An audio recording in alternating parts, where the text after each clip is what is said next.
Hi everyone, my name's Eleanor and I'm the Education Manager at Benjamin Franklin House.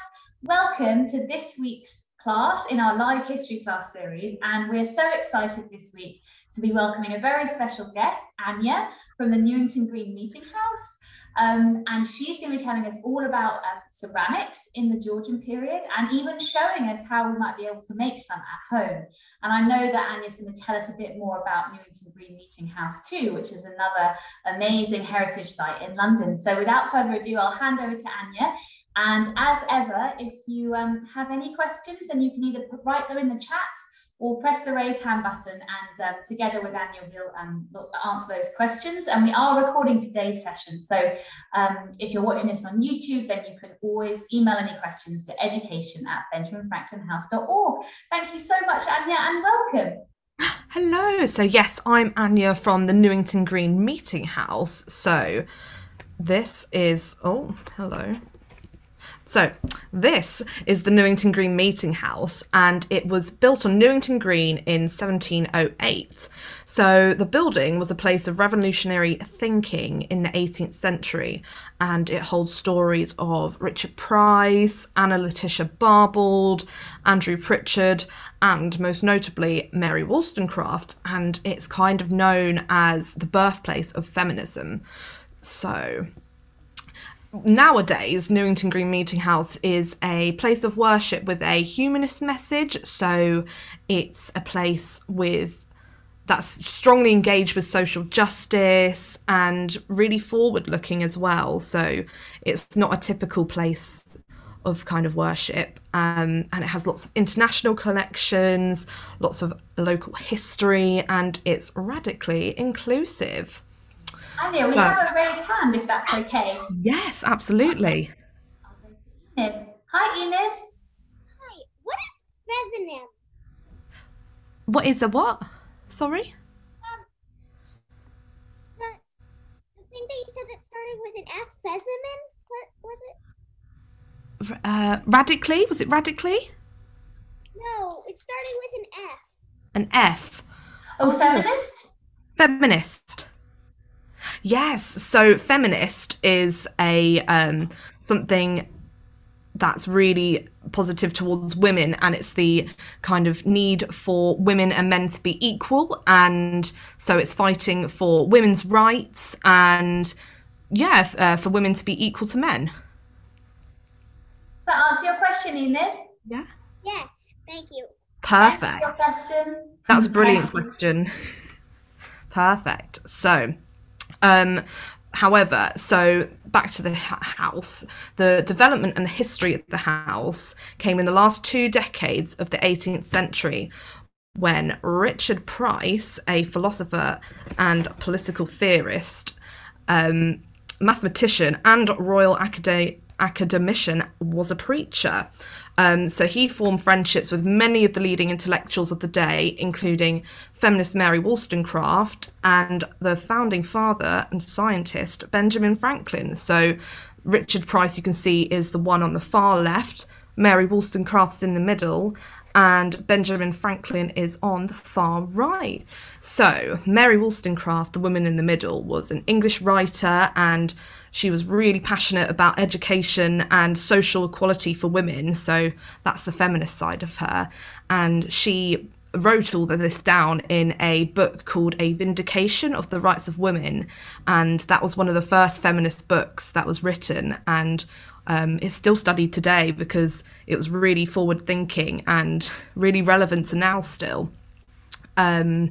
So Benjamin Franklin as well, he was one of the founding fathers of the United States, and he was a polymath, which means he was really clever in lots and lots of different things. So he was a writer, printer, political philosopher, politician, scientist, inventor, loads of things. And you might know him as the scientist because he was a really major figure in the American Enlightenment period, as he was one of the first ones to discover electricity. So we can thank him for a lot of stuff today.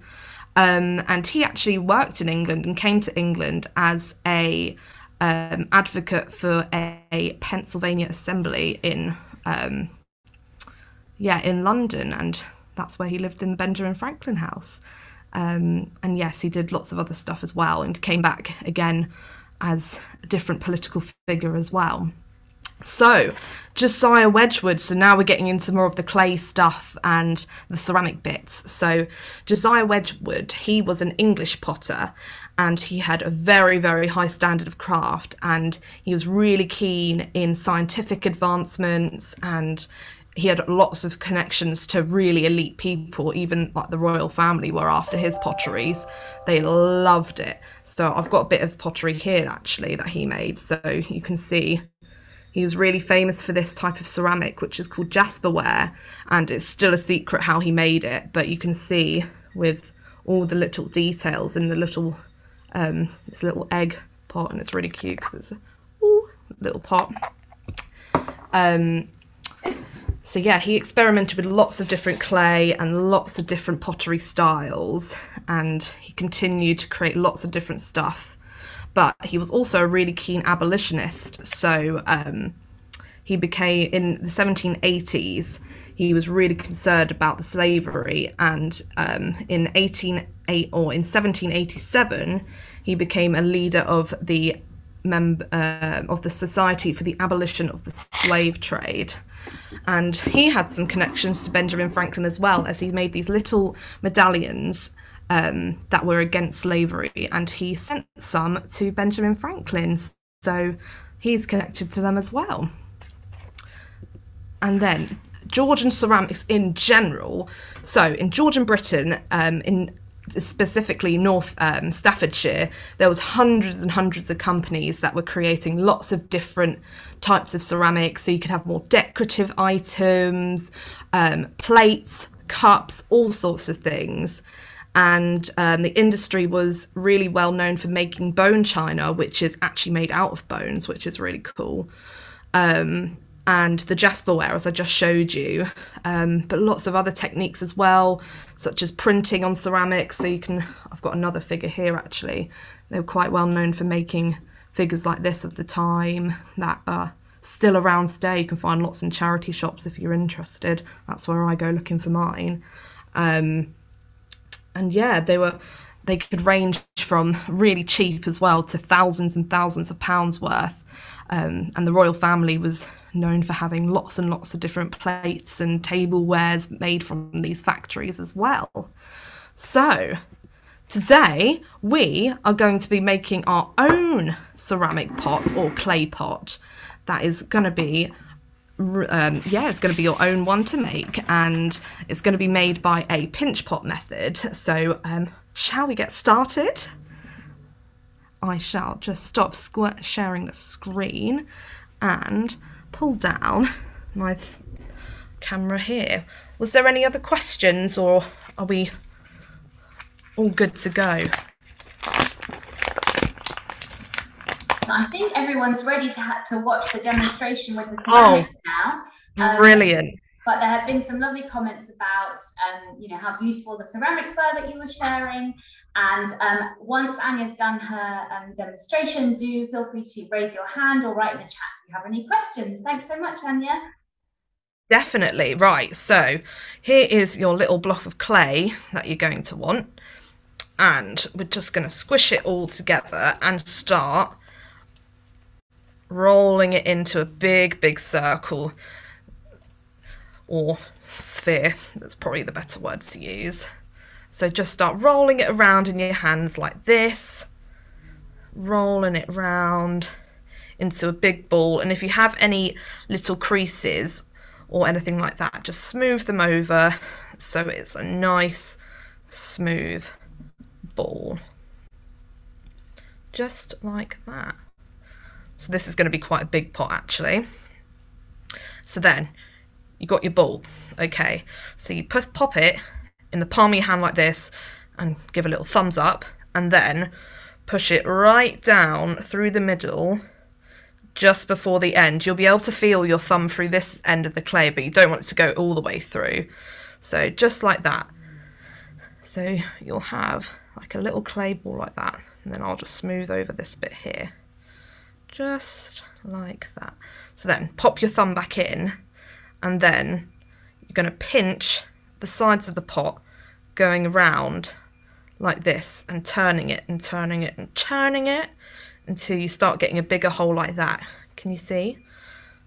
So turning it, turning it, turning it, squishing the sides down so it starts to make a little pot. So you'll see it gets to about that side, and if you have any like cracks or any splits, that's absolutely fine. And then pop it into your hand again, and then you can start putting either 2 fingers or 3 fingers in and start working your way around to make this pot even bigger. And you can do this as big or as small as you like. It's your pot and it's your creative design that's going to come out in the end, and everyone's will look different, and that's brilliant. So then squish it down and work it round, work it round, work it round, work it round, fixing any little splits in the side, work it round. And then if you don't like the base how it is, you can just really squish it in like that. And there is the start of your pot. Squish it round, squish it round, squish it round. And then with the sides, you want to take your hand and just smooth it round the outside. Smooth it round. Smooth it round. So it's looking nice and lovely. And then you can do the same on the inside.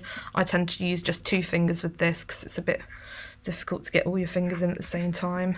And just smooth it round and round, just like that. And it'll look lovely. So there, can you see the pot? Brilliant.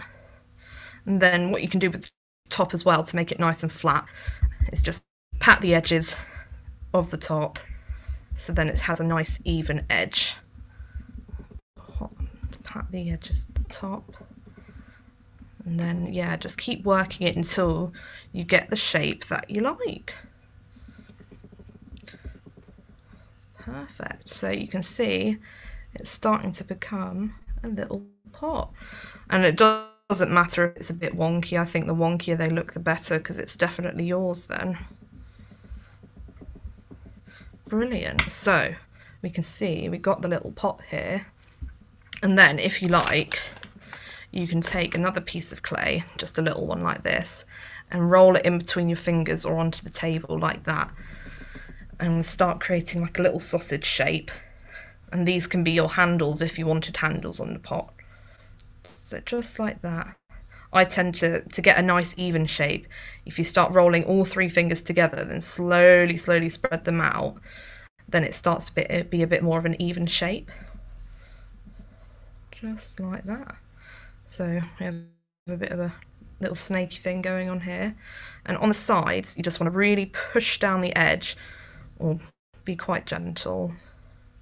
And then loop the other side like that. Push it down. And you'll have like 2 little blobs and a little thing, or little handle coming over the top. And what you want to do with those is just push down the edges with your fingers so it's nice and secure to the side of the pot, just like that. So I just quite gently squish it down to the side of the pot, just like that. And the bottom one as well. Oh, got a little bit of a crack there, got to smooth that over, just like that. And then yes, we have one handle. It looks a bit like a mug at the moment. Woo! And then you can do one on the other side if you want as well, so it's a bit like a little carrying jug. So we'll get another piece of clay, just like that, and do the rolling again. Woo!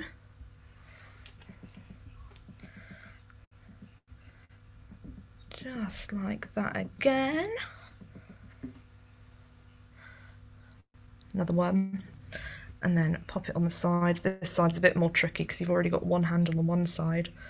So then stick this side down, stick the other side down, and then yep, start smoothing around the edges this side again.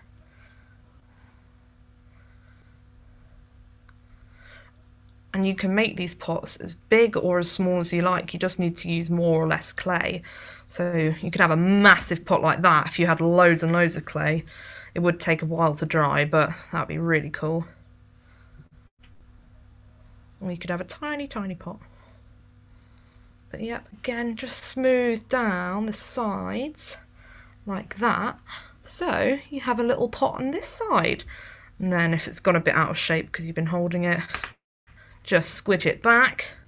So then, oh, sneaky crack, not having that. And there we go, pat down the edges again. So now it's nice and shapely. And there is your little pot. And you can just leave it to dry for, it probably takes about a day, or if you've made it a bit thicker, maybe a day and a bit. But after you've done it with this one, you can even paint it. So this was one I did the other day, and I just use acrylic paint or poster paint. You can, any type of paint really, just not watercolour, as it wouldn't be thick enough to cover the whole thing. And you can decorate it however you want. You can use lots of different colours. I just chose to use the blue, pink and white all together and did little flowers. Oh yes, love it. So yes, so your white pot like this can turn into another one like this, or doesn't have to look anything like it, but yes, decorate it however you want. So that is your pot.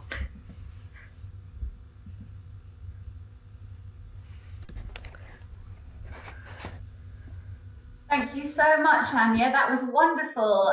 There are some lovely comments in the chat about the lovely decoration, your lovely colours, and hopefully some of you had some clay, so you were able to make the pot along with Anya. But maybe if not, it's something you could try another time. As I said, we were recording today's session, so we will put it on our website and on YouTube. So if you wanted to re-watch how to do it when you do have some clay, then you can do that as well. And I just wanted to flag that for Newington Green Meeting House, Anya has done a whole collection of amazing craft videos. I'm going to post the link in the chat now, and maybe Annie, you could say a little bit about the different crafts that they could try in your YouTube videos for Newington Green Meeting House. Yes, definitely. So yeah, we've got some Easter fun crafts to fill your holidays with if you're still on holiday. So we've got a little paper doll, so you can cut them out and decorate her dress however you like it, and keep that little doll dress and make lots of different outfits for her. We've got a tutorial on how to make your own kite as well, and I tried it. It actually does work. I was out in the garden having a go, and it's just made out of some newspaper and some twigs. We've got some other fun old-fashioned toys, such as a whirligig, which honestly plenty of fun. I've been sat playing it for quite a while now. And yes, some wax resist painting, so it's painting with a candle, and yeah, it's quite magic how it works with that one. So definitely check it out, and yeah, let us know how you get on. Thank you so much, Anya. And Anya's actually an artist as well, so lots to learn from her. And thank you everyone for joining us today. Did anyone have questions for me or for Anya about anything we've covered, Georgian ceramics, how to make your pots? Do let us know in the chat or on by raising your hand as well. We'd be happy to answer any of your questions.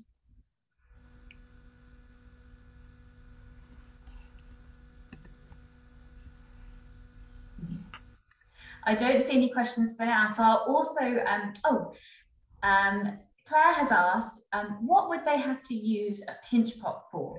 Or what would they have used a pinch pot for? So in the Georgian times, yeah, if they had pots like that, what would they be used for? Yeah, definitely. So a lot of pots were used for spices and cooking. So keeping like food in them, little sugar pots, stuff like that. Nowadays, I think, do you know what? I think I'm going to use mine as a little plant pot or something like that. It's a bit less Georgian, but yeah, anything like that. Oh, would they have used a lid? Yes, they probably would have used a lid for stuff like that. Yeah, to keep anything out.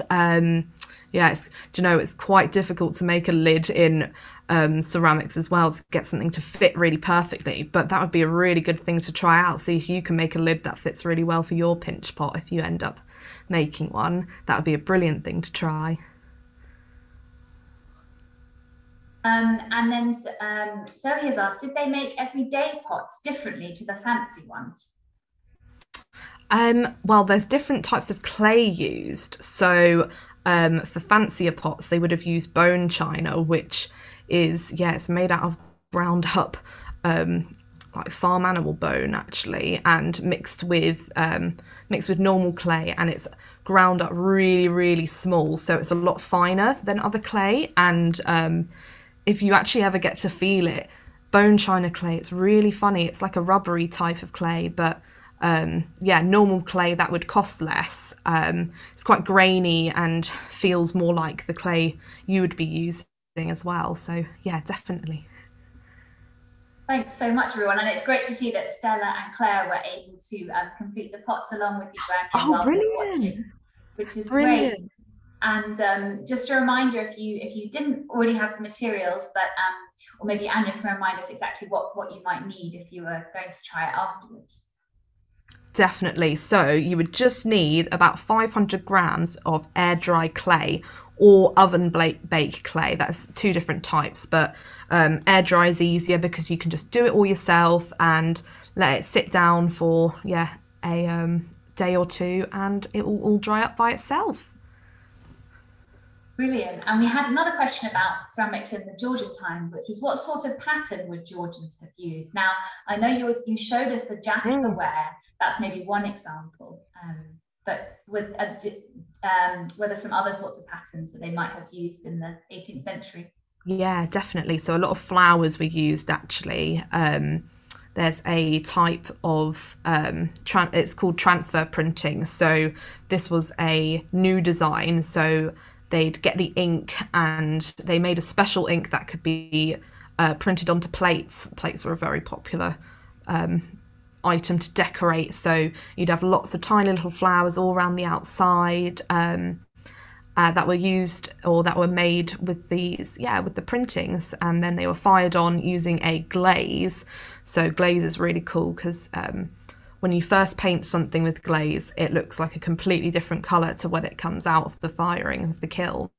So with red glaze especially, it's like a really baby pale pink, so it looks really deceiving when you first put it on, because when you paint it on it's really pale, and then when it comes out of the kiln it's a bright red and really shiny. So because it's made out of glass, it's liquid glass basically. So yeah, they would have used that to make, that's how the plates get nice and shiny and with their decorations.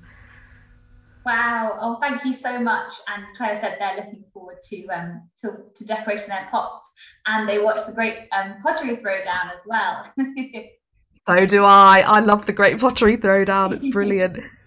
And as Anya mentioned, and I think he's come up in some of our classes about Georgian history before, Josiah Wedgwood, who was a really interesting person in the 18th century. Benjamin Franklin actually knew him. They were friends. And as Anya said, he was really influential. And the area that he was from in Staffordshire, it's also known as the Potteries in the kind of North Midlands. That was really famous for creating pottery. So if you're interested in finding out more of that history, I think there is a Josiah Wedgwood Museum. So that might be definitely in Stoke-on-Trent. If you're looking for a day out, ask your mum or your dad or anyone to take you to the Stoke-on-Trent Wedgwood Museum, because it's brilliant. You get to make your own pot, throw some stuff. Brilliant. That's fantastic. Thank you so much, Anya, and thank you everyone for joining. I hope you've been having a lovely Easter holiday, and I can see a hand up. So let me unmute that before we go. Hi there. Hi. I was just wondering, what is the museum called again? And before you guys can answer that, I really just wanted to say thank you for the class. Oh, no problem. No worries at all. You're very welcome. And it's called the Wedgwood Museum. So, Got it. yeah, all good. I'll just type his name into the chat again. Okay. Thank you. Bye-bye. Thank you for joining. Thanks again, everyone, and a reminder that we are still running, so we've had these special holiday classes with our special guest, and then we're going back to our regular live history class series, so on the 2nd and 4th Thursdays of the month. So the next one is on the 22nd of April. I'll just put that link in the chat as well in case you haven't signed up already. We'd love to see you there. And thank you again, Anya. Thanks so much for joining us and for teaching us everything. No problem at all. Hope you enjoyed it. And yeah, have fun making your pots. Absolutely. Thanks, everyone. Goodbye. Bye. Bye.